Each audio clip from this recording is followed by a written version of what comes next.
നീയൊക്കെ ഒരു അമ്മയാണോടി? പ്രസവിച്ച ആ നിമിഷം ഈ കുഞ്ഞിനെ ഉപേക്ഷിച്ചു പോയതല്ലേ നീ?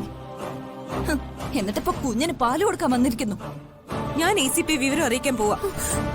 അരുത് മീനാക്ഷി, അരുത്. ഞാൻ തെറ്റുകാരിയാ, അതെനിക്കറിയാം. പക്ഷെ കാർത്തികിനെ ഈ കാര്യം അറിയിക്കരുത്. കാർത്തി എന്നെ കൊന്നുകളയും. കൊല്ലട്ടെ. അയ്യോ, മരണമെങ്കിൽ മരണമെന്ന് കരുതി തന്നെയാ ഞാൻ എന്റെ കുഞ്ഞിന് പാല് കൊടുക്കാൻ വന്നത്. ഒരു പ്രാവശ്യം, ഒരേ ഒരു പ്രാവശ്യം മാത്രം. ദൈവമേ, ഒരേ ഒരു പ്രാവശ്യം. ഇതാദ്യത്തേതും അവസാനത്തേതും ആയിരിക്കും.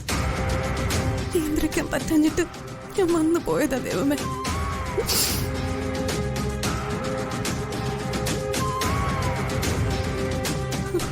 പ്രസവിക്കാത്ത ദേവമ്മയ്ക്ക് കാർത്തിയോടും മീനാക്ഷിയോടും എന്ത് വാത്സല്യ.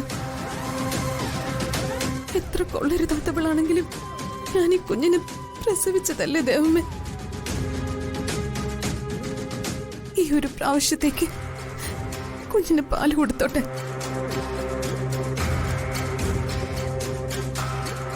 ഇനിമേലെ ഞാൻ വരില്ല. കാർത്തിയെ വിളിക്കരുതെന്ന് മീനാക്ഷിയോട് പറ ദേവമ്മേ.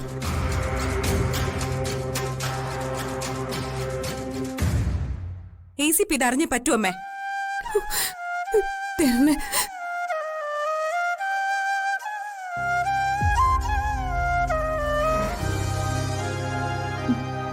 മേലാൽ ഇനി ഇത് ആവർത്തിക്കില്ലല്ലോ? ഒരിക്കലുമില്ല. മീനാക്ഷി പോട്ടെ മോളെ. എന്തായാലും ഈ കുഞ്ഞിനെ പ്രസവിച്ചവളല്ലേ, അവള് ഒരു പ്രാവശ്യത്തേക്ക് പാല് കൊടുത്തോട്ടെ. അത് വേണോ അമ്മേ? നമ്മള് മനുഷ്യരല്ലേ മോളെ, അല്ലാതെ ഇവളെ പോലെ അപൂർവ ജന്മൊന്നുമല്ലല്ലോ.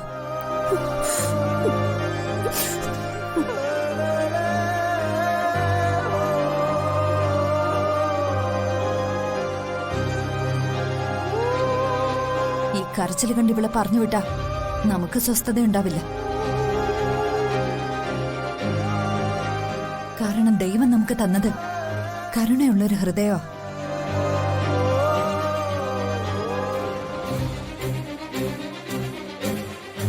കരുണയുള്ളൊരു ഹൃദയം ഉണ്ടാവണമെന്നല്ലേ നമ്മൾ ദൈവത്തോട് പ്രാർത്ഥിക്കുന്നതും.